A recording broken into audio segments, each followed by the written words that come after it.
YouTube.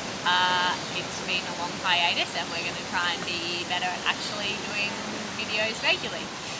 But we thought a good way to start it back off would be to have a little chat about Ironman Cairns, which I did on the weekend and placed fourth in, and just have a chat about my race and how it all kind of played out for me.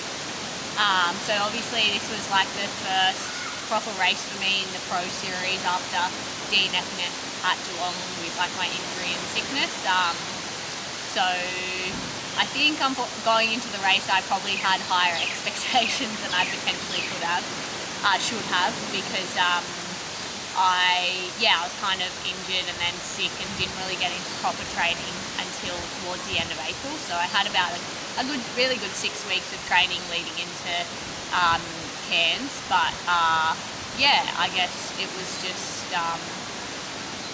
just maybe not quite enough, or things didn't go exactly how I wanted on the day. But this race definitely holds a special place in my heart. So I definitely was keen to try and do well here. But in terms of the race itself, I'd been feeling pretty shit in taper, but that's a pretty normal thing to happen, so I wasn't too worried about that.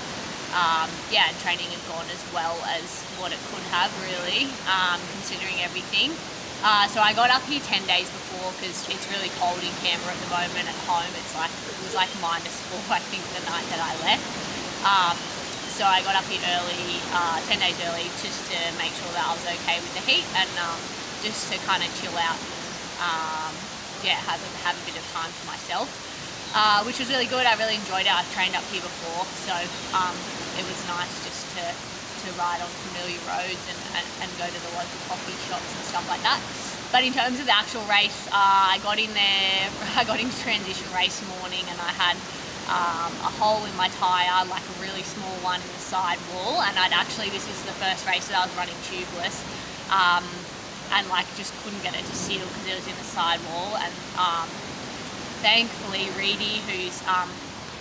Tim Reed, who's head of RPG coaching, which I'm now under, he was in transition because he was doing a team, and he saved me basically, and put a new tyre on for me and stuff. And one of the other pro guys, Joel, he thankfully had a spare tyre. So anyways, Reedy sorted it all out for me, and I was actually in transition on time this time, which was very fortunate because the last 3 races I've been quite late, but I was still the last out of transition because of all that.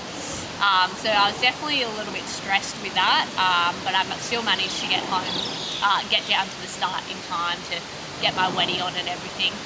And in terms of the swim, I started really well. I started next to Chloe Hartnett, who I've trained with a fair bit, so I know how she swims.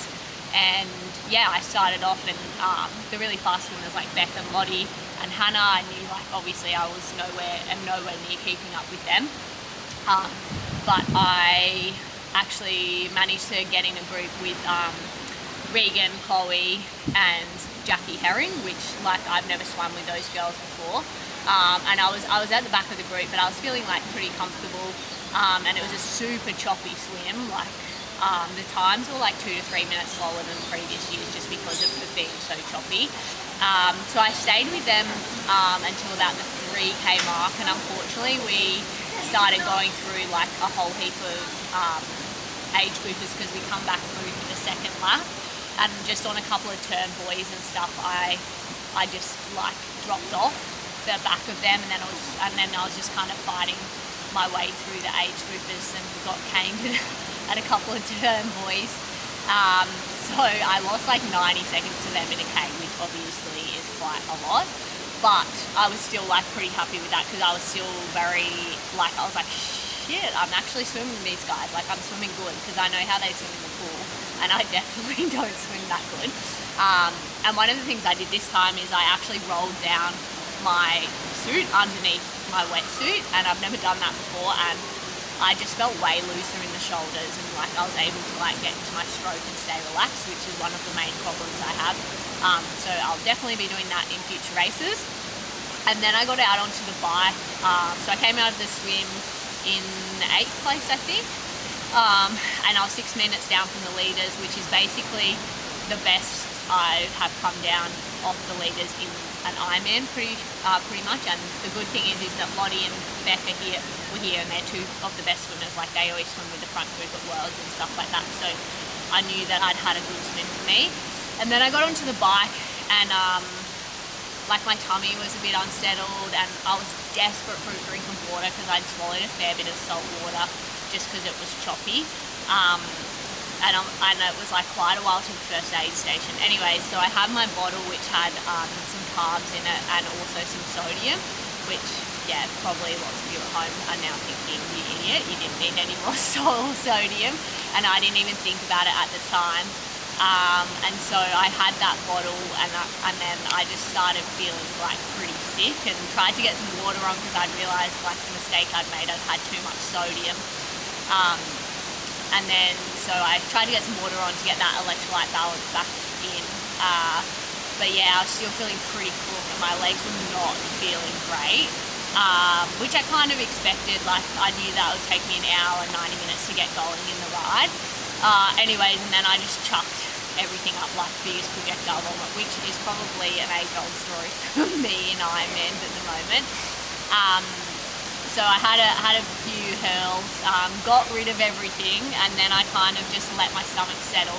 At this point we were like probably about 55 k's into the bike, but at like the first turn out of Port Douglas, like 45 k's into the bike, I'd actually made up a bit of time on the girls in front of me, but then I chucked, and then I really started feeling pretty cooked and slowed down significantly. You can see it on the tracker.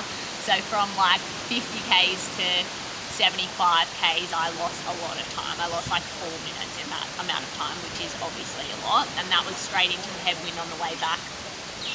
And I was feeling like, yeah, a bit lightheaded and stuff like that. Anyways, thankfully I let my stomach settle, and then I started being able to get some carbs in.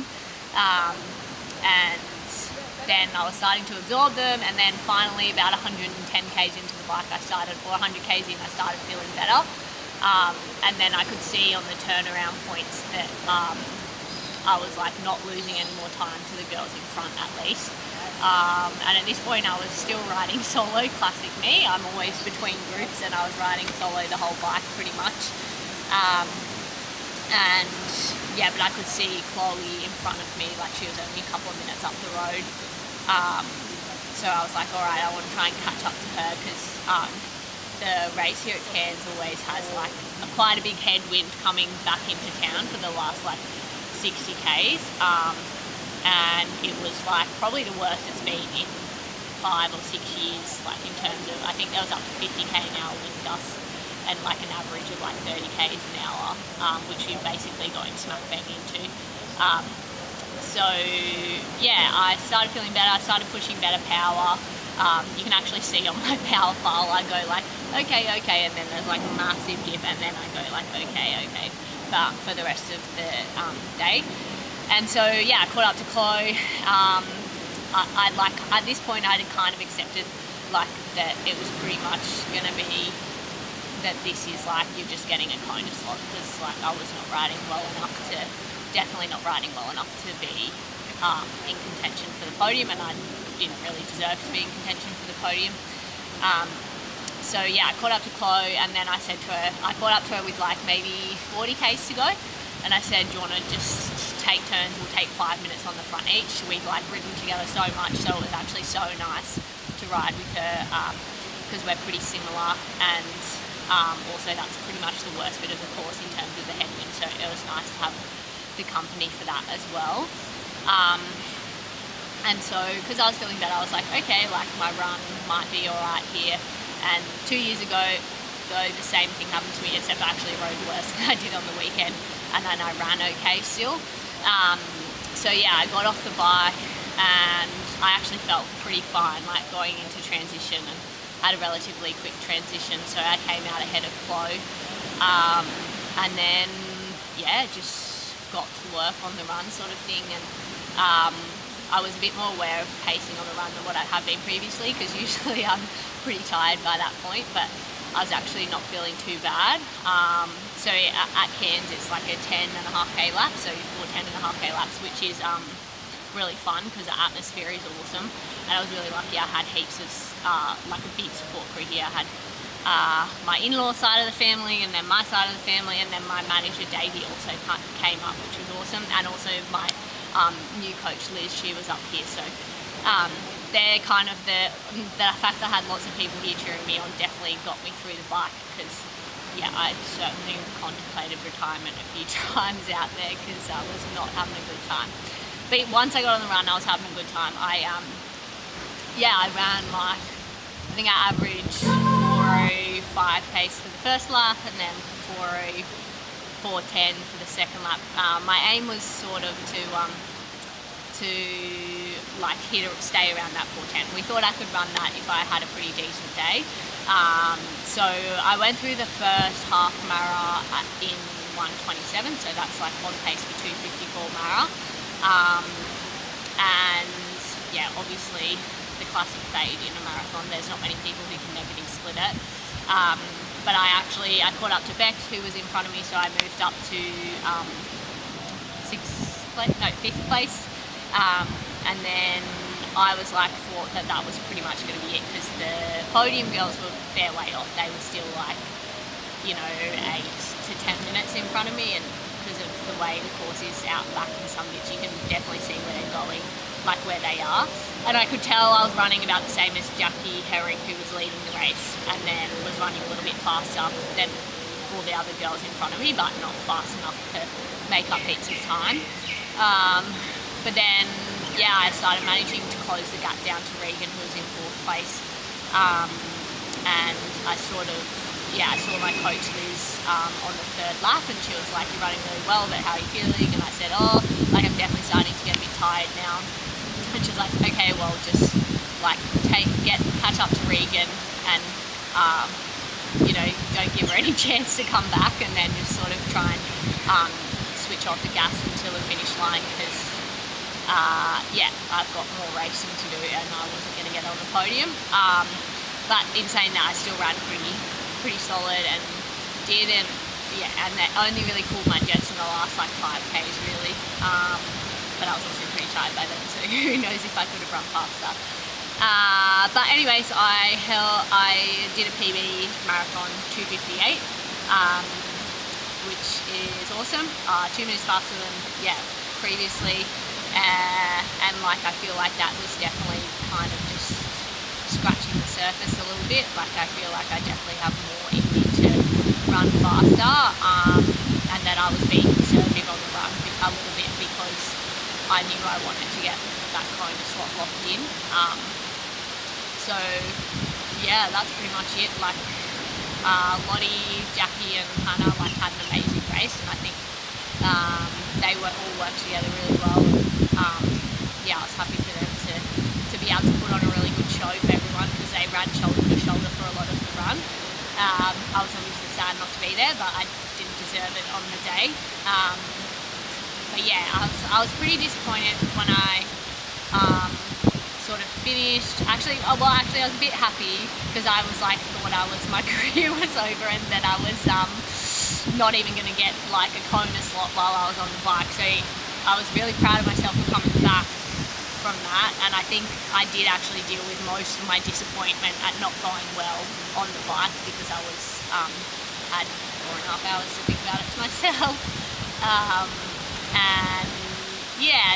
And then you always have the couple of days reflecting on it, and I definitely am disappointed that I rode so badly for me, but it's in there somewhere. So and PB swim, PB run, relatively speaking to other races, is certainly a step in the right direction. And when I put all the puzzle pieces together, I'm excited for what's next.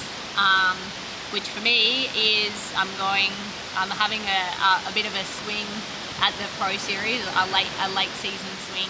I'm going to go over and do Swansea 70.3 in Wales, and then that's on the 13th of July, so that's in 4 weeks' time. And then I'm going to go and do Lake Placid the weekend after, on the 21st of July, which is going to be an insane field. So both of them are going to be really good fields.